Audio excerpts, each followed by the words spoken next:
Hey everybody, welcome back to Diesel Creek. My name's Matt. Behind me, a 1952, I think it is, Caterpillar D47U. Now if you haven't seen the previous videos on this machine, basically I bought this thing, I think 5 years ago now, and it sat around here up until this past winter when I finally decided we needed to drag it in the shop here and see what the heck was wrong with it. So if you haven't seen any of the previous videos on this beast, I am going to make a playlist and link it down in the description there, but the long and short of it is the engine was full of a mouse house, not allowing the engine to make full revolutions, so we had to pull the head off, clean that all out, put it all back together. We did get the engine running. It doesn't run the best, but it's, I think it's going to clean up with some use. In the last couple videos, we had to pull the entire transmission cover off, and it is conveniently located underneath this snazzy new Diesel Creek t-shirt here. If you haven't picked yourself up one of these yet, you're going to want to. This is, I think, my favorite shirt that we've ever come out with. So these are on sale now and probably linked right down below the video here. If you haven't got one, you need one. Anyway, we had to pull this whole transmission cover off here to get to our steering clutches. I had to pull the whole steering clutch shaft assembly up out of there and completely go through it, rebuild it all. We have nice new steering clutches in there now. I ended the last video with bolting down that transmission cover and pretty much putting the lid on the transmission for now. But we're not out of the woods yet. There is still plenty of work left to do today on this machine, and some of it not even on this machine, if that makes any sense. We're going to be needing some parts. I'm going to attempt to fix this spring-loaded Bendix gear down here. This is what engages the pony engine to the diesel engine to spin it over and crank it and start it. So there's a piece broken in that thing, and then also down here on our front idler, there's kind of like this wishbone-looking yoke thing, what shoves the front idler tight against the track there, and that one is bent, mangled, blown out.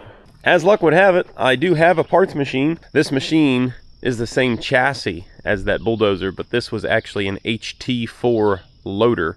The loader arms and bucket are missing off of this thing, but the framework is still there. But like I said, essentially the same thing. It's the same transmission. I believe it's a longer track frame, but a D315 cat diesel engine.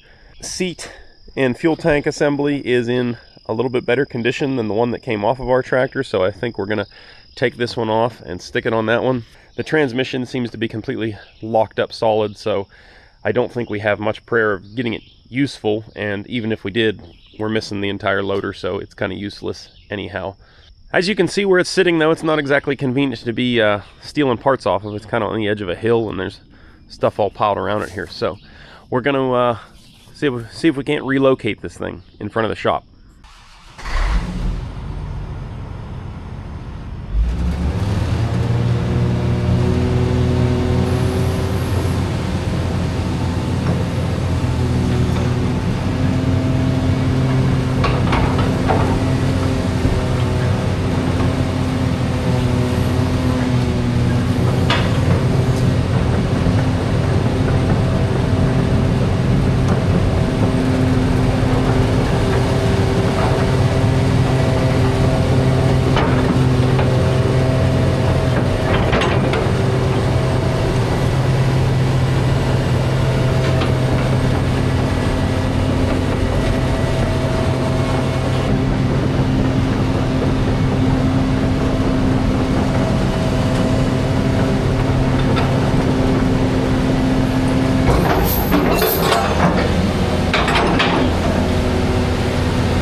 unfortunately, this is the last time this machine's ever going to be able to track around, or at least freewheel track around.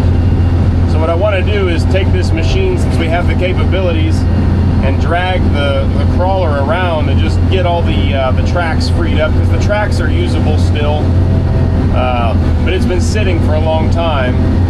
So if I drag it around for a little while, it'll help free everything up and loosen things and make it easier to take apart.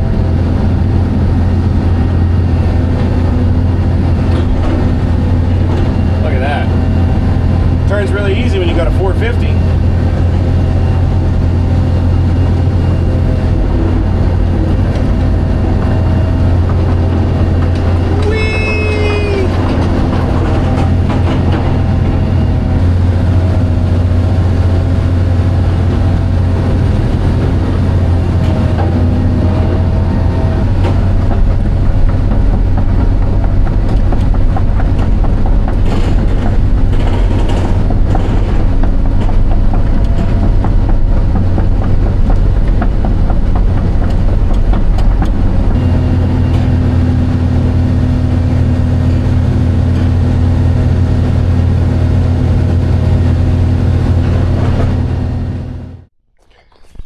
Okay, so we're back here on our little D4. We're ready to start breaking down this thing. Unfortunately, I'm not a big fan of the idea either, guys. I know. I made a video on this thing. If you didn't see it yet, I decided since the parts we're going to rob off it today are going to render it incapable of starting in the future, I wanted to verify that the engine was, you know, any good or not. I had no idea.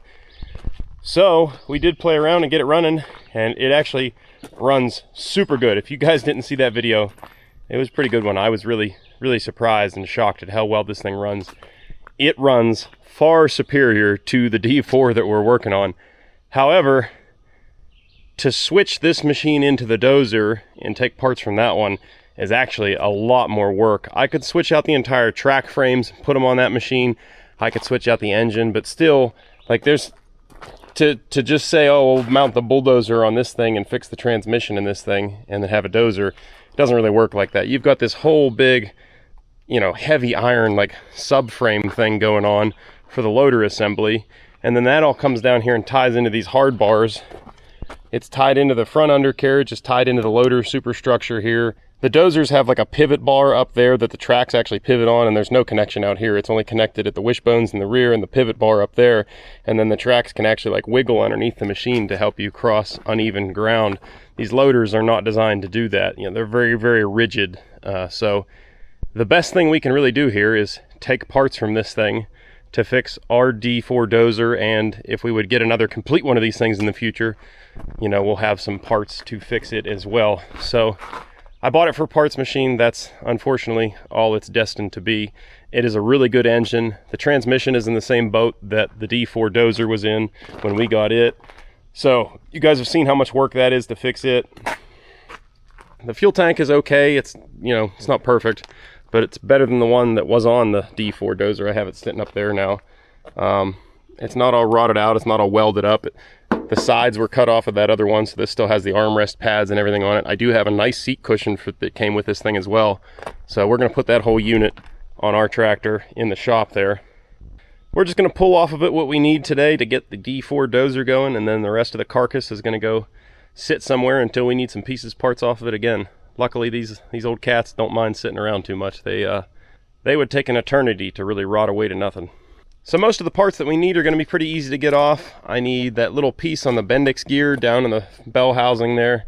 There's like a little locking tab that's spring-loaded for the pony motor to engage the diesel.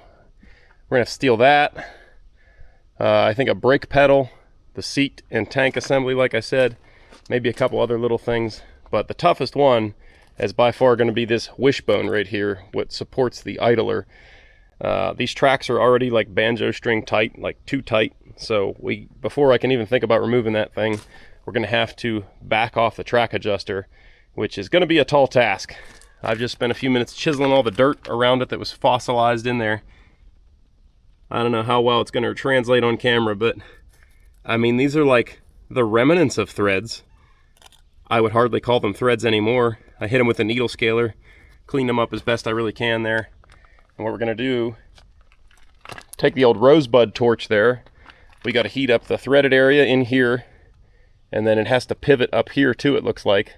We actually have a special track adjusting wrench that happened to come in this tractor. It was in that little toolbox under the seat there. So hopefully after we do a whole bunch of heating, we're going to be able to get that wrench and get this thing to loosen off a little bit. And that'll be a miracle, but I'm not going to rule it out just yet.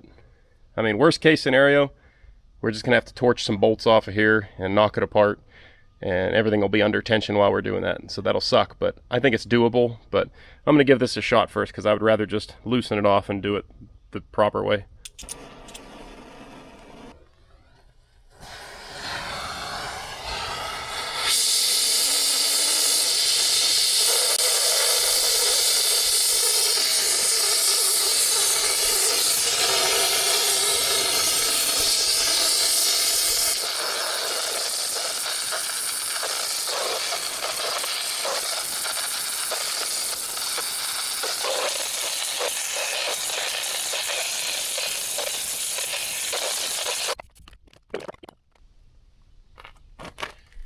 I'm very skeptical that we're going to get this to move without a giant cheater pipe, but we're going to try.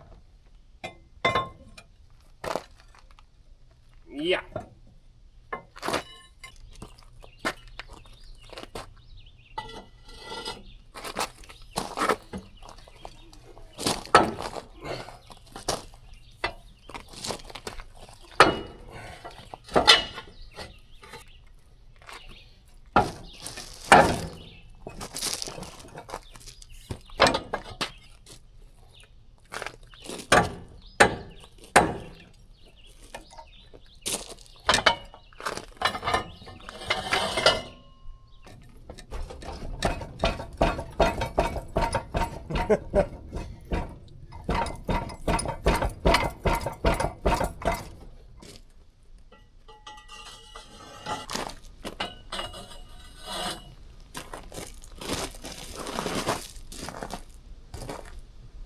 Oh my goodness.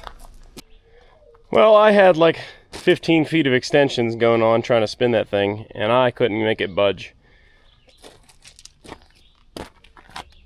I could see that this side here looks like it might have been moving just a touch, but the thing is, it's got to run those threads down through that nut, and I just do not see that happening. I mean, there's barely any threads left, so I think it's time to say it can't be tight if it's liquid. Me and old Terry the Torch are about to get reunited.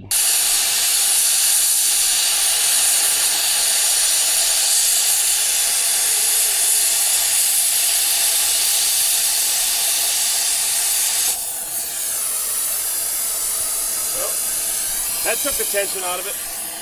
One more cut here and we'll have all the tension off of it.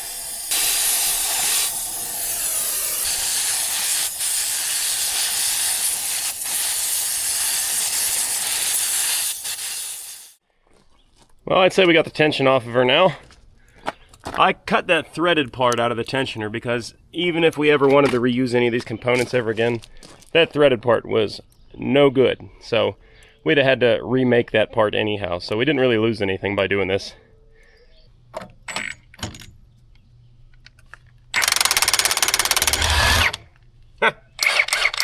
That's impressive.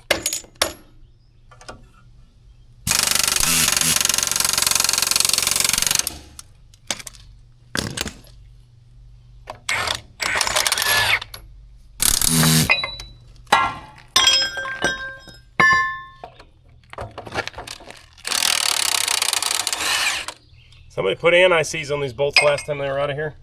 Happy to see that.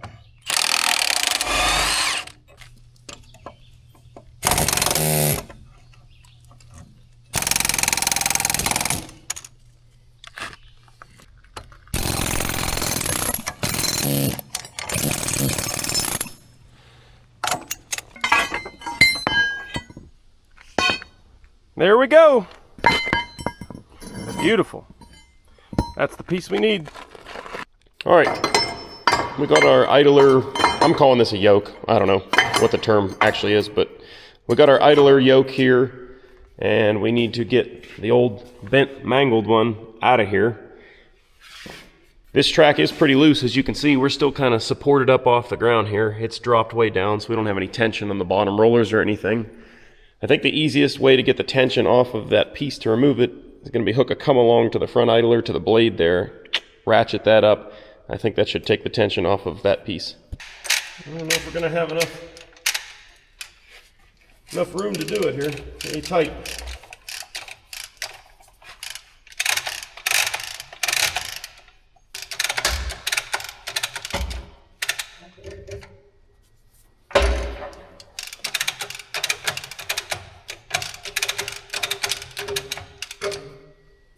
I want to remove this bolt, or these bolts, and I think it'll lurch forward. I think this thing's kind of all bound up here. With the frame on the dozer here, I don't have as much room for the impact on this machine. Well, it's a little less than ideal, but I've worked up a little wobble socket setup here. Hopefully I can get these things. Ooh, buddy. Might need a little heat here.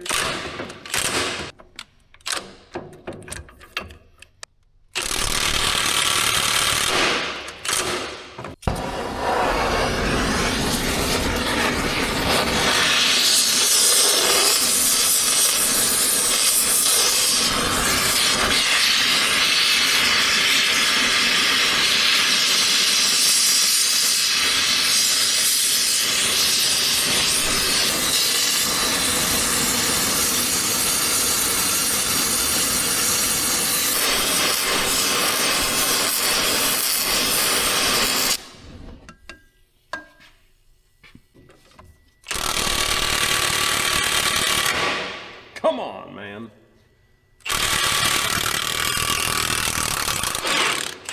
Yes. That is a picture of success right there.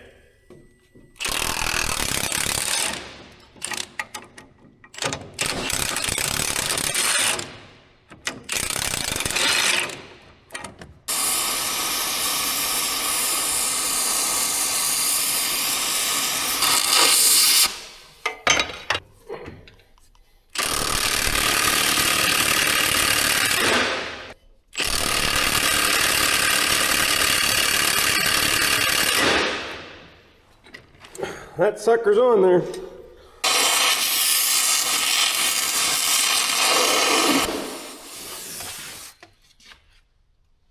Okay, well, the 15/16 head was rounded off. I was able to pound on a 23 millimeter. Had to heat the crap out of it again. I finally got this thing turning. It's not the most accessible in the world to be able to put a big lever on anything.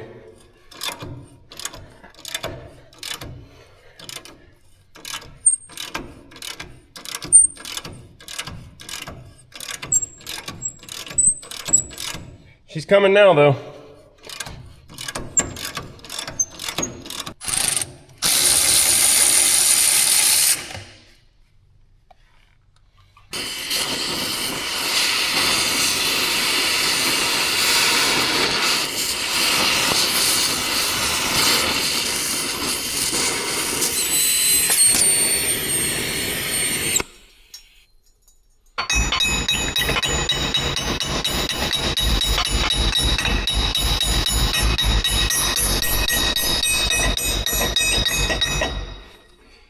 There we go.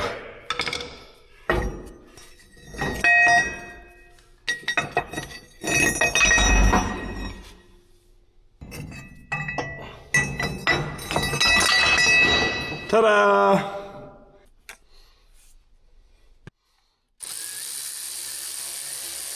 It's just chasing the threads in these idler mounts. They're pretty gross.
Well, I couldn't really record it because it took me, I think, the better part of an hour to get the 4 bolts in that actually bolt into the idler bearing up here.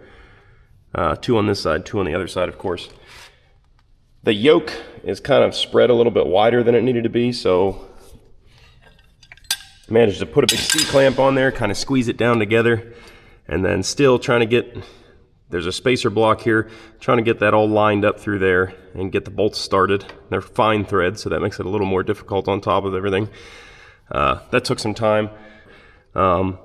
Also, the trajectory of the yoke, you know, it kind of like was sitting up here where this idler is sitting down here, so I had to stick a porta-power ram in there and push down on this yoke to get everything help lined up. So between the C-clamp, 5 different pry bars, and the porta-power, I finally got all those bolts started. I'm sure the proper way to do this was probably take the track off, you know, and you got the blade assembly in the way too, so you're kind of just all working through this little window. It's not the most accessible, but in retrospect, if I'd have done it backwards and put these bolts in first and then tried to line up these 2 big bolts, might have been a little easier. I forgot to mention I've also still been working the come-along back and forth there, kind of wiggling that idler around with the come-along, pulling it away so that I had room to work with the bolts and get them all lined up. But hey, we got it.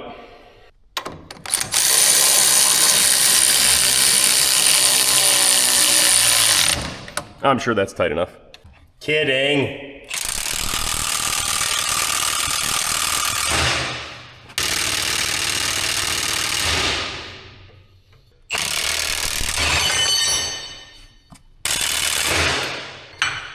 All right. It's tight. Very tight. All right, well, I can see the light at the end of the tunnel. We have our track fixed now. Basically, we need to put the covers back on the transmission, fix that part for the Bendix, a couple other little odds and ends, and we're going to be ready to try this thing. Before we can mount these covers back on, though, we got to clean all this old gasket sealer and rust and everything off of them.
There we go.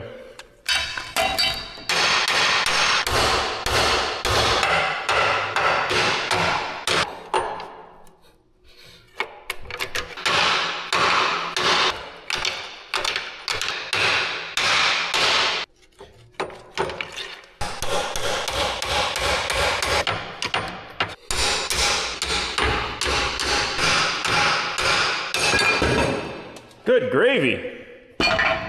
That sucker was on there.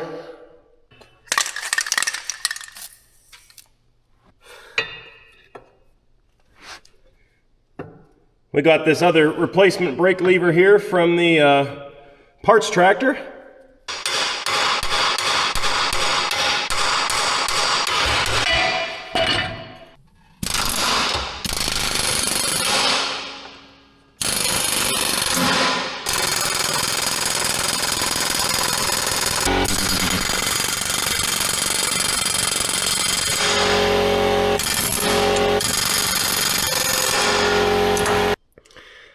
I guess I should have paid better attention. I've struggled and got that new brake pedal put on there only to realize that they're shaped differently if you look at this one and then that one over there. I guess just between the different seating positions on the dozer versus the loader, they made that pedal a bit differently. That one's been repaired anyway, so it's not like we had a great pedal. But I guess we're going to have to see about brazing this old one back together long term. But it'll work for our purposes right now. I'm not going to worry about it. Okay, I think one of the last things we have to change here is this little keeper arm. This works the Bendix. As the Bendix engages, they're like little latch paws. Hold this thing engaged under spring tension, or at least it's supposed to, but this one's broken. So you end up having to hold the lever engaging the pinion. All we should have to do to get this thing out of here, though, is remove this cotter pin.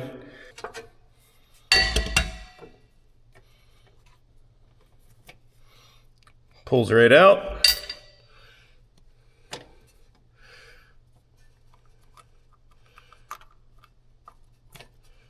This keeper arm, this little latching paw arm should come right out of here too, but seems to be kind of stuck. I guess that's maybe because it's damaged.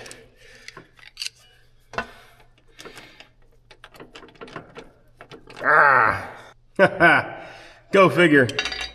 So these are two different pieces parts here. There's one on each side, and they kind of pivot off of each other in the center. So the other side here would have like the male version of this little groove, and the one I pulled off of the other tractor is the one I don't need. Back to the parts tractor. Got to pull the other one of these off. There's a better look at the damage, though. I don't know how that really happened. If maybe there's a keeper cotter pin that goes into this adjusting screw that adjusts the spring tension on these things. I don't know if maybe it backed out and caught on something. I don't know. But she's pretty bunged up there. There we go. That's the right part. I do think it's interesting the design had changed between 52 and 54 apparently. This one's the original one. It was made up of like layered sheets of steel, like maybe 1/8-inch steel layered up there, as you can see. This one is cast just 2 years later.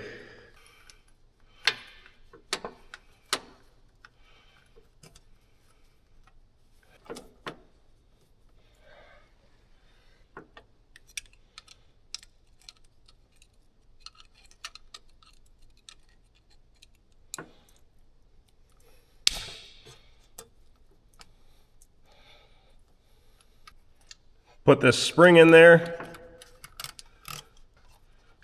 Now there's a screw here that pushes down on that spring and you adjust the tension on these latches. You're supposed to kind of adjust this to the point where it releases as soon as the engine spins faster than the pony engine. We're just going to set it roughly where it was on the other machine. That'll give us a starting point and then we can see how it does. I don't think there's any kind of exact science to it. All right.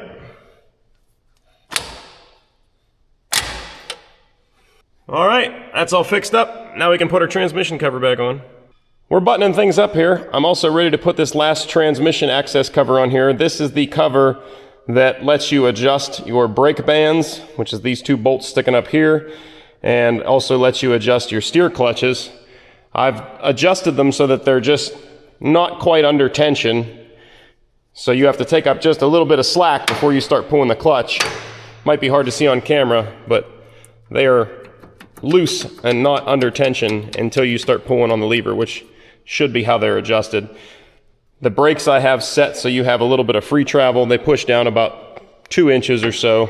I remember reading through the book and it said to adjust this where you had about 2 inches under this pedal before you really started locking up the brake, which that's got to be pretty close to where we're at.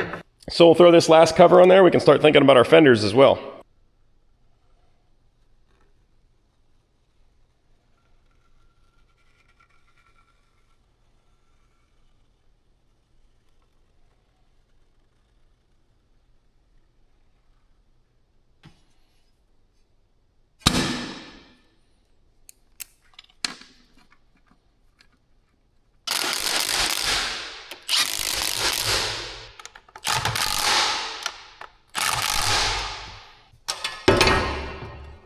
This cover's a bit tricky to get in here. You kind of got to tuck it up underneath the dash there. And it's got a sealing surface, vertical and horizontal.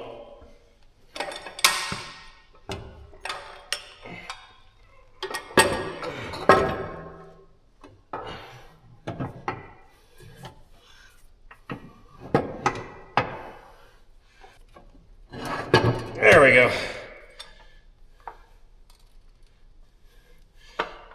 Beautiful. Get some bolts in this thing and crank her down.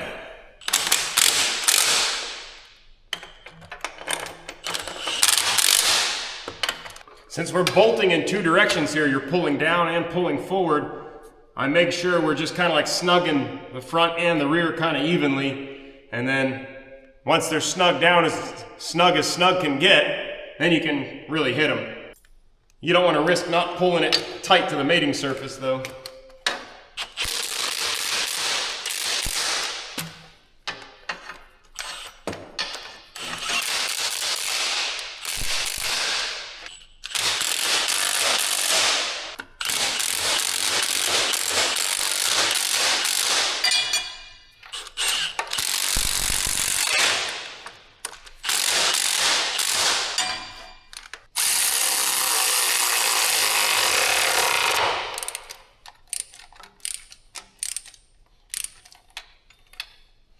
All we gotta do is connect our clutch linkage up here. We're ready for fenders and a fuel tank. All right, she's really coming together now. We're down the home stretch here. Unfortunately, I just noticed there's a couple snapped off bolts here. These go through the fenders and mount to that transmission cover. I would have rather gotten those out of there before it was on the machine, but I forgot about them or missed them or whatever. So I'm gonna clean up around those things real quick and bring the welder over here, weld a couple nuts on. Hopefully we can zap those things right out of there.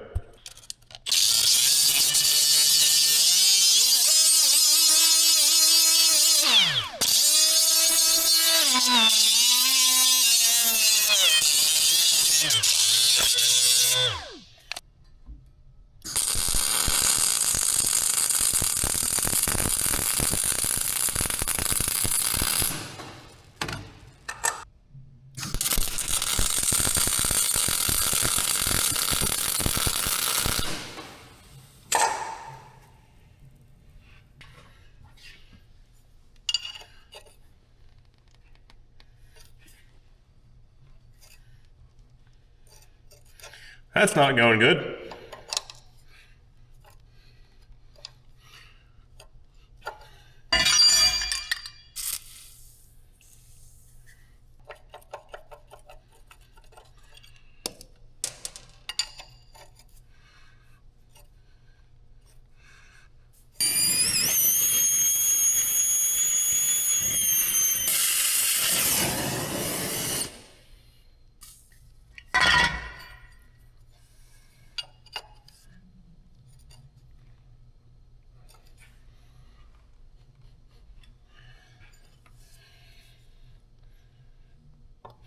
There we go. That one's moving.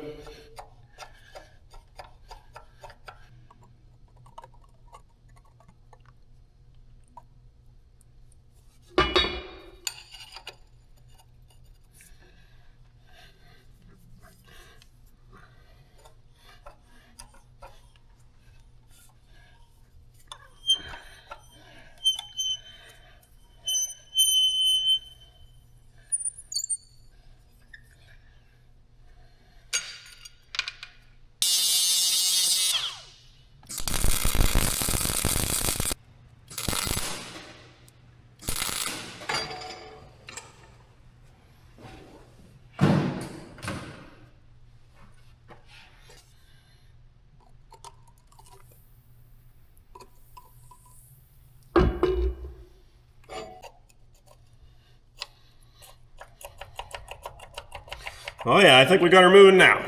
Oh yeah! Haha, sweet, sweet success.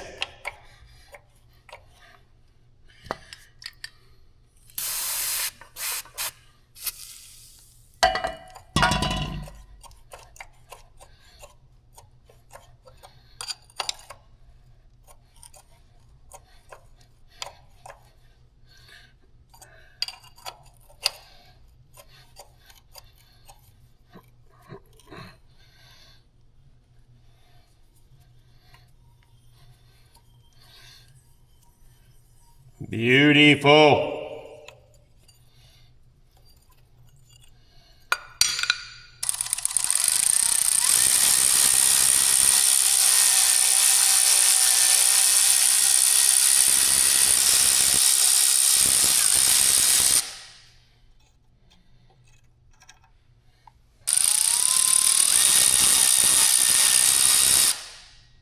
All right, let's bolt this thing together.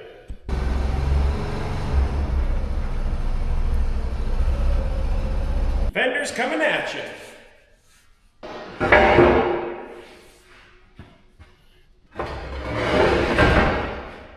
They're not nearly as light as car fenders, I'll tell you that much. I think they're made out of 3/8 plate. They got some gravity to them.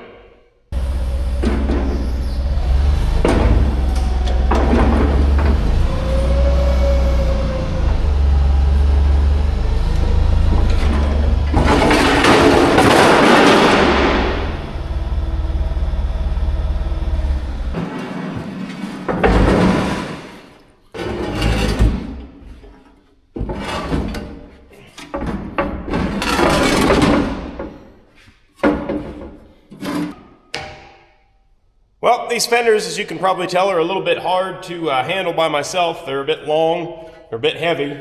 Not only do you have to get it up there, hold it, and put the bolts in, this hydraulic valve body on both sides dropped down a little bit after the fenders came off. So effectively, I need to lift it back up with the fender and then bolt it. So to help me do that, because I can't physically do all that, I did something to make it a little easier on myself. I took a long 1/2-inch bolt here, cut the head off, tapered it a little bit, and I should be able to slide the fender over that, and then the fender will just sit on there, and then I can work on the other end and get more bolts in it and lift up and do what I need to do, because this end will be resting on this bolt. At least that's my plan. See if it works here. Oh yeah, it's gonna work great. I'm also gonna use a vice grip as kind of like a little lock to keep it from sliding off potentially. Now I got a pinch bar for down here at this end. I can hopefully use it to line the rest of the bolts up. I bet you a crane would make this easier.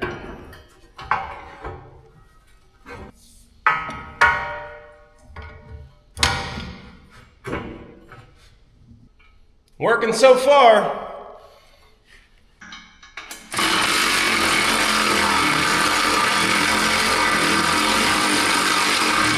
Alrighty, we're in business.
Well, we're ready to put some transmission fluid in.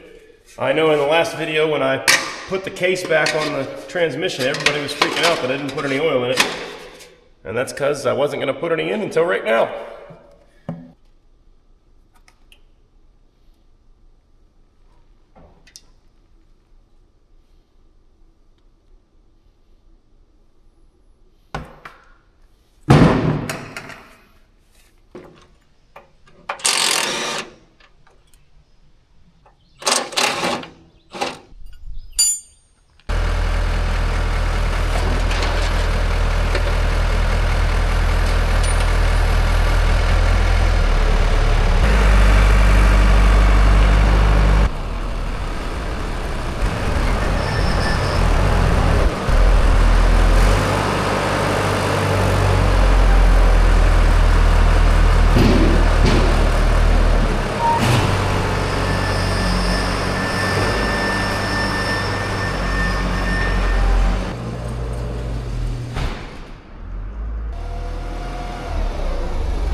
We are so close to getting to go try this thing out. I can taste it. However, we keep hitting snag after snag here.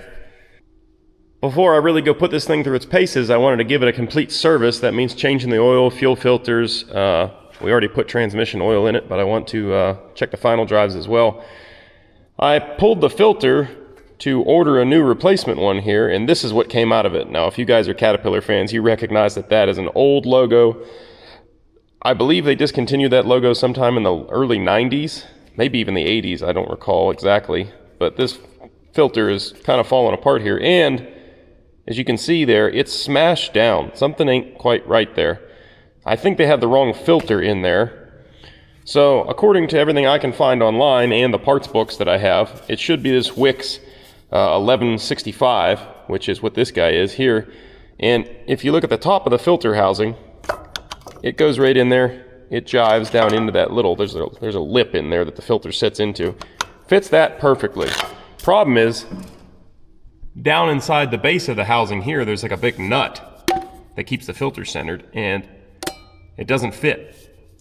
Now, the other part number that Caterpillar calls out crosses to a Napa 1161, which I have, and it fits down in there over that nut fine. That seems good, but, you know, vice versa, doesn't fit up here right. So I think that's why they crushed this old filter, is because, you know, this is the cross for that. And something's wrong here. So there's two different filter housings over the years. They had a bypass and a full flow filter. And I'm wondering if somewhere along the line, somehow, they got the wrong cap on this filter housing. We're gonna go crack the one on the HT4 open and have a gander in it and see what it's got going on in there. And if we need to, we can rob parts or do whatever we gotta do.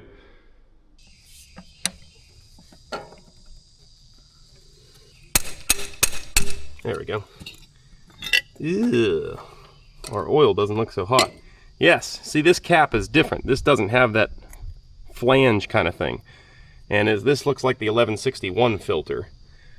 So, somewhere along the line, some wires got crossed and they got the wrong parts on their filter housing. So we can rob this and use it on the dozer, but yeah, I don't know what we're gonna do about that. I'm gonna have to scrounge up the right parts and get this thing sealed back up, because I can't leave it open like this. That's not a good sign either. This was a good healthy engine, I thought, but I see a little bit of antifreeze in our oil here. Ruh-roh. Might have some head gasket problems. Or, you know what? This machine actually still has the oil cooler hooked up, and I believe that could be cross-contaminating as well. Everybody bypasses the oil coolers on these machines. It's actually kind of like a very rare thing that this one is still connected. Can you guys spot the differences in these caps and the innards that they have going on there? All right, so we're gonna go with the 1161 filter. I think that's gonna do right by us. I did wash this thing out and get that nasty oil out of the cap. I would like to get the engine good and hot before we change the oil. And I would have liked to have left that old filter in there, but considering it's how crushed it was, I'm not comfortable putting it back in there. I sure don't want the oil pump to eat up the old filter or something like that. Introduce a bunch of that old media into the system.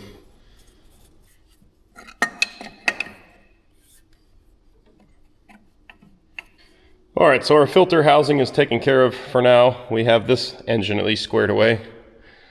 I was looking at this manifold while I was threading that thing back on there, and I'm thinking to myself, I really need to patch that up, because that's the reason this engine was stuck. If you guys remember, the mice got in there, built a nest, and then all their stuff fell down in the cylinder, and couldn't make a full revolution, so that's why we had to bring it in the shop in the first place. It doesn't look like they brazed anything, so I should be able to take the MIG welder and kind of slowly patch that up, but I'm not going to worry about that right now. We're going to take the good manifold off that other engine and throw it on here, and then I'll patch this one up just to keep that one in good storage.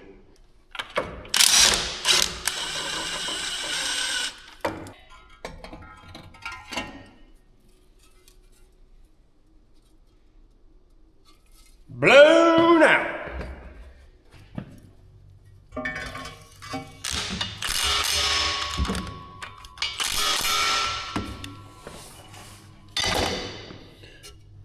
Well, that should sound a lot better and keep the rodents out of the cylinders.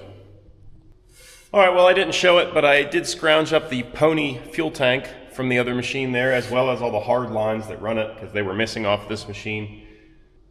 We're about ready to set the hood on and button this thing up, except I want to change the oil in this oil bath air cleaner for the pony engine.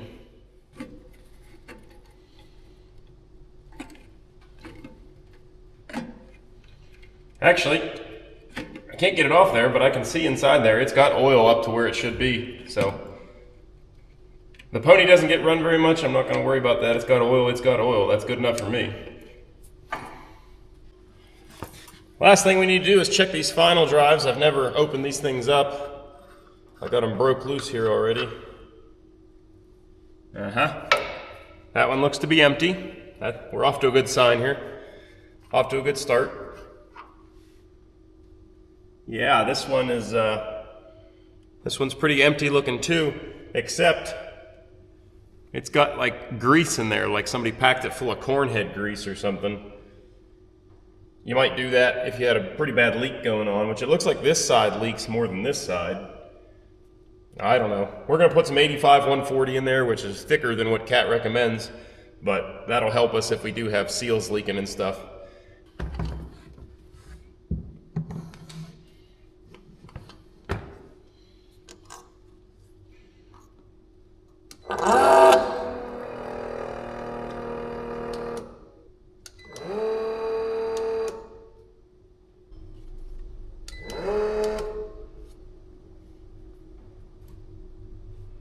I think we got them just about full here. This oil's kind of thick, and it's not like you're dumping it down into something. This is kind of a flat entrance, so it takes a little bit for the level to settle down. This one here is definitely full. This one here I might be able to squeeze a little bit more in. All right, the very last thing I want to do before we can put the hood back on this unit is top off this hydraulic fluid. If you guys remember when we got this thing running a few videos ago, I couldn't get the blade to lift up. It would try, it would get like pressure on the lift arms, and as soon as it would get some pressure and try to lift the blade, it would just stop. I think it's just out of fluid. I've never gotten the cap off to check.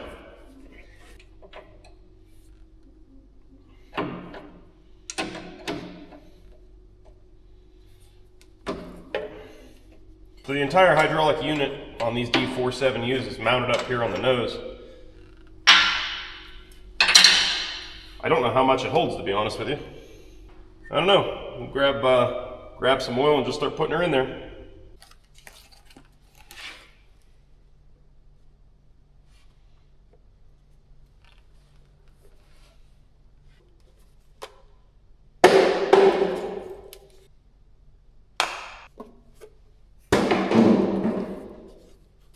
I don't know why I'm throwing the cans over there. I just realized the trash can's right behind you guys. Just making more work for myself.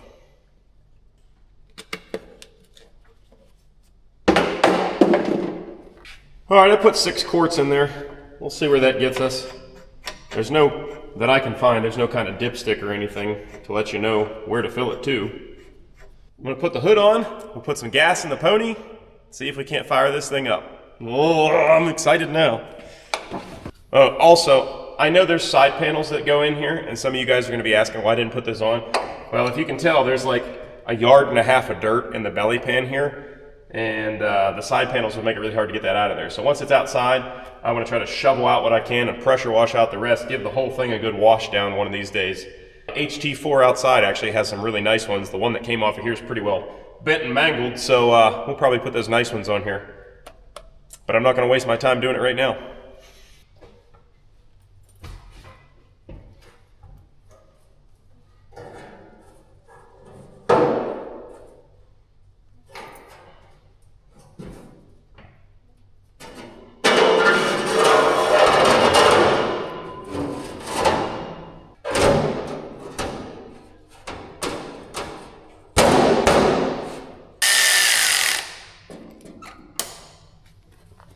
Just going over my mental checklist here, and I realized that I've never actually pulled this air cleaner off the main diesel, so we're going to drop this oil bath air cleaner down and make sure it has oil in the bath. And if it does, We're just gasoline and a jump pack away from firing this thing up.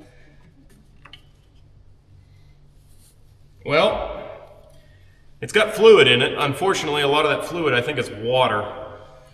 So we're going to dump it out and put some fresh oil in there, and then we're going to be ready to rock. Ooh. Carefully. Carefully.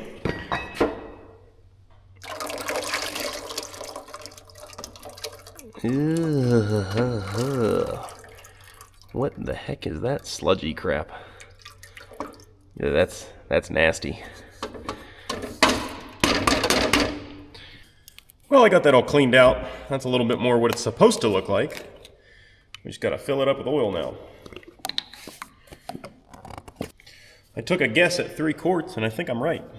Maybe a little less, maybe 2.5.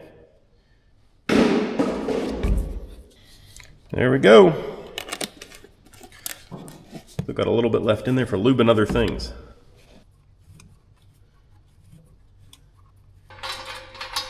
The anticipation getting to you guys yet? It's killing me.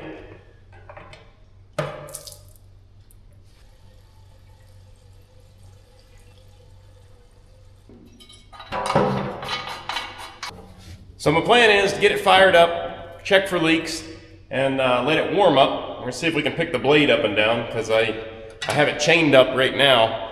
I had to pick it up with a forklift to get it to this position. So hopefully it'll pick the blade up and down. That'll all check out. And then before I even drive it out of the shop, because if I don't, I'll never do it, I need to change the oil. Although, looking at that belly pan again, we might need to drive it out of the shop someplace where I can knock that dirt out of the way to get to the oil plug. I almost forgot, guys. The cherry on top is that we actually have a seat.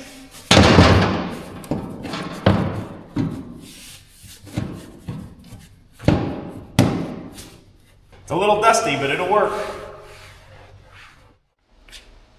Special considerations are being done today because I've got a large wasp nest formed right above the door here outside in the framing on the building. So I'm going to get it started in the shop with the exhaust fan going, and then I'm hoping there's enough smoke caused by this thing that when I open the doors, it'll force the bees out and not let them come back in here. All right, we're in neutral, compression released. Fuel to the pony is on, diesel to the diesel is off. I think we're ready to go here. Can you guys give me a contact?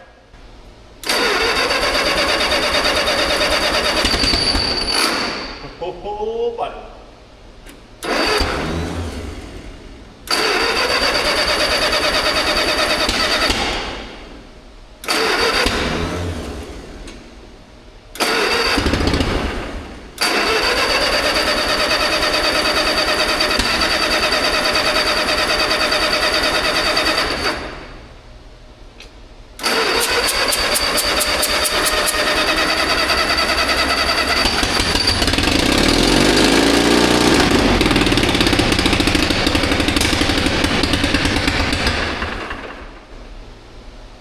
Well, the pony ran good for a second.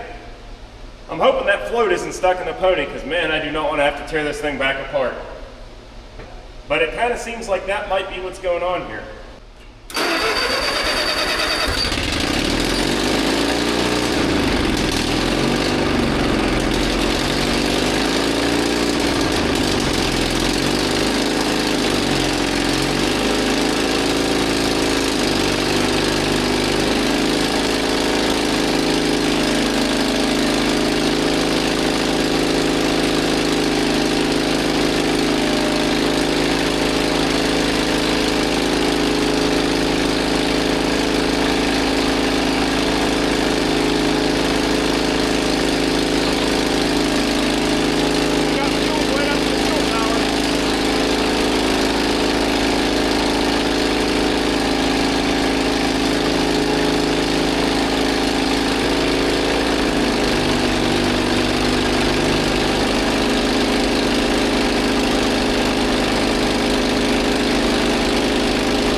She's a little hard starting right now, but I'm hoping before we run this engine and work it, that it comes around, runs a little bit better. Those injectors should be cleaned up a bit.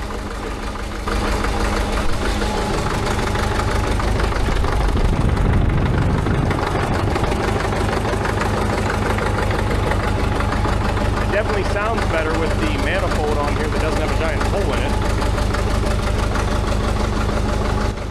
it. There's the big wasp nest up there. It's probably a 8 or 10 inch wasp nest at this point.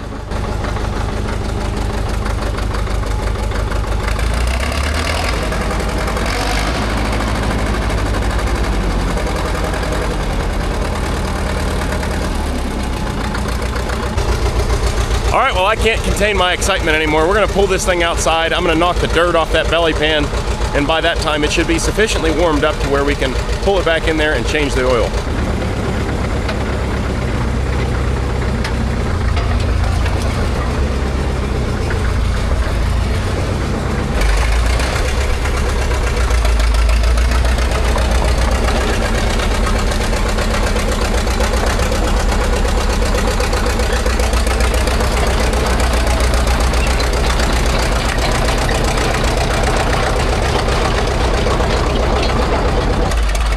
Okay, we're out of the shop. It's time to see if this thing's actually going to turn.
It steers! Oh man, if it didn't steer after all that work we did, I was just gonna break down, cry, sell everything. Gonna be done. But it worked perfectly. I'm very, very happy with that outcome. There is some trouble in paradise though. The generator down here does not sound happy, Bob. Not at all. So we're gonna have to look into robbing that off the other machine, I think. But that's gonna be a future problem. Also, I overfilled the radiator, so it's just pushing out what it doesn't need. Also, the radiator leaks.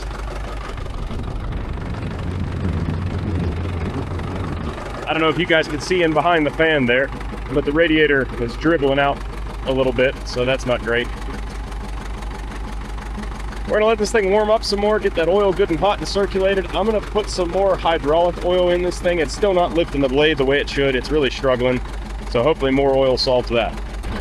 Well, we got good news. I put some more hydraulic oil in it. And the blade works the way it's supposed to. Woo! So he's gonna be pushy now.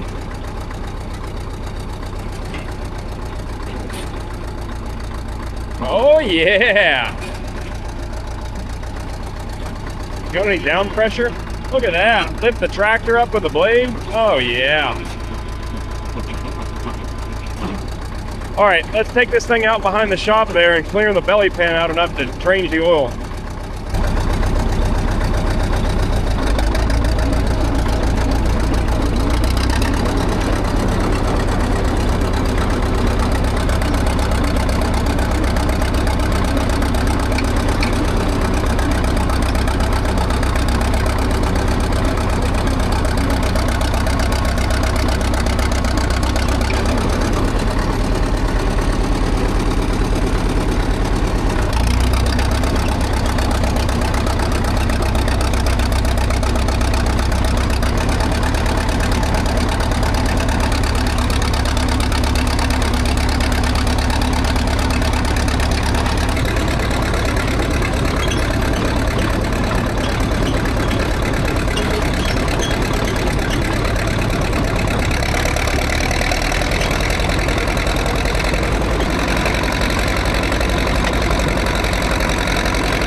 great success.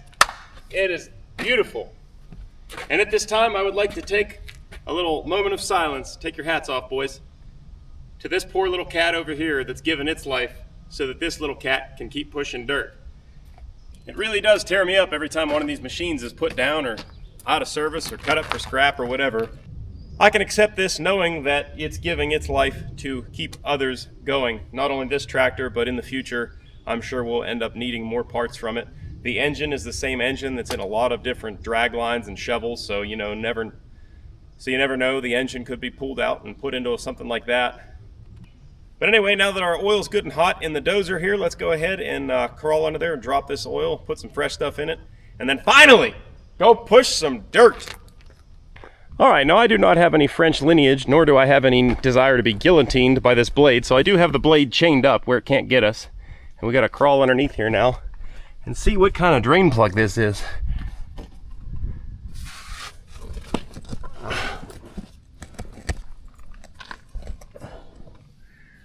Can you guys see what it is? Oh yeah, it's one of those bungs. That's what I figured it was. All right, well that's not too bad.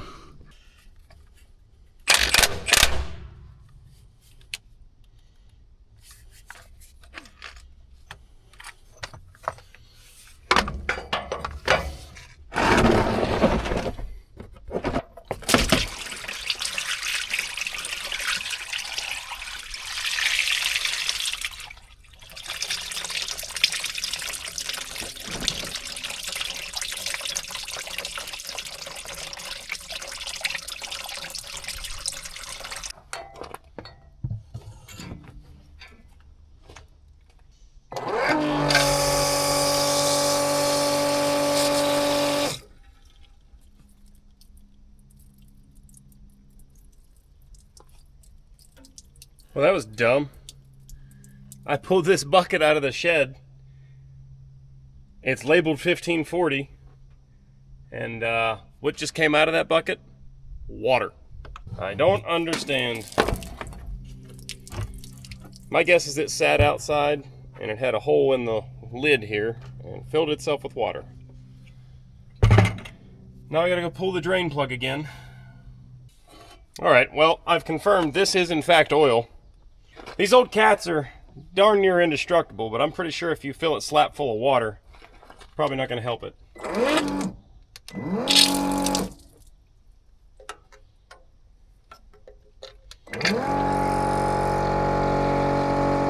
Should take most of this bucket.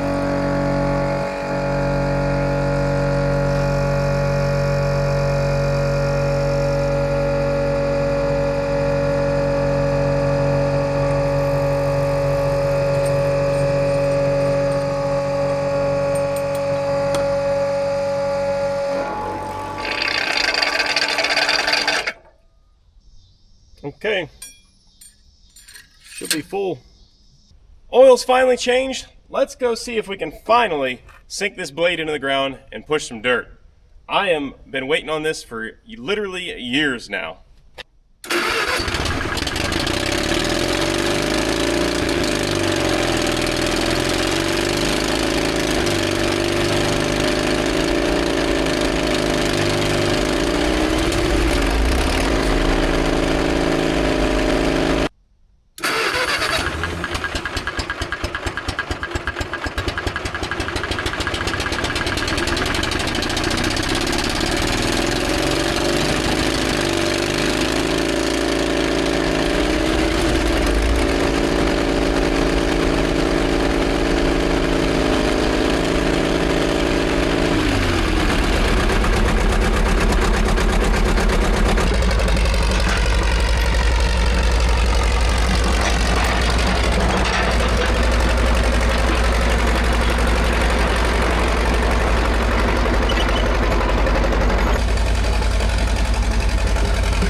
diggity, guys.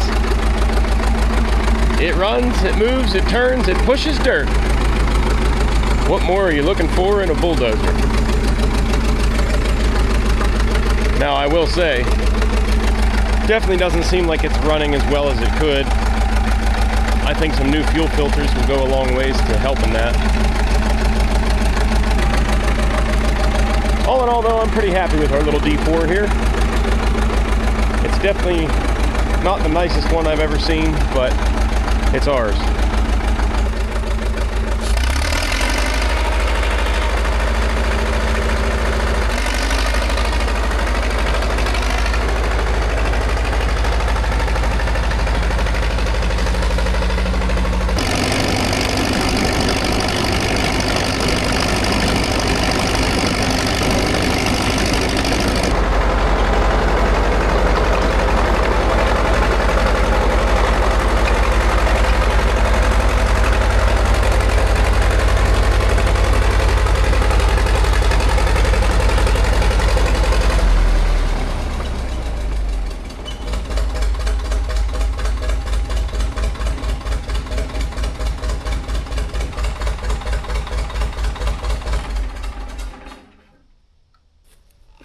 Well, guys, it might not be the prettiest cat in the fleet here, but ultimately it's ours, and I'm quite happy with it.